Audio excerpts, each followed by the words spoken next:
Guys, আপনার সবাই কেমন আছেন? আশা করি ভালো আছেন। আজকে আমি আমার সাথে একটা ঘটে যাওয়া স্কুল লাইফের ঘটনা আপনাদের সাথে বলবো। ঘটনা এত হাসির যে আপনারা নিজেরা আপনাদের হাসি আটকাতে পারবেন না। শুনেন তাহলে কি হয়েছে।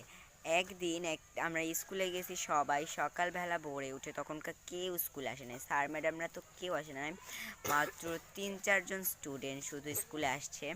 তারপরে একটা পোলা, মানে ছেলে, আমাদেরকে ভয় দেখানোর জন্য একটা কৌটায় করে একটা তেলাপোকা, ওই তেলাপোকা নিয়ে ওই হাতে করে নিয়ে তেলাপোকাটা, তারপর আমাদের ভয় দেখানোর জন্য ওই তেলাপোকাটা না গায়ে ছুঁড়ে মারছে। আমি তো ভয় পাই নাই প্রথমবার। তারপরে যারা ভয় পায় তারা চিল্লাইতে চিল্লাইতে কান্না করে দিচ্ছে পুরা। তারপরে তো ওরা যেহেতু স্যারের কাছে বিচার দেওয়ার পর ওর অবস্থা যে একেবারে কী করছে, তো আপনারা তো জানেন না, আপনারা কারা কারা ভয় পান তেলাপোকা দেখে। আজকের গল্পটা এই পর্যন্তই। গল্পটা কেমন লাগলো সেটা আপনারা কমেন্টে বলে জানাবেন। আর আপনাদের যদি গল্পটা ভালো লাগে তাহলে অবশ্যই লাইক, সাবস্ক্রাইব, কমেন্ট করবেন।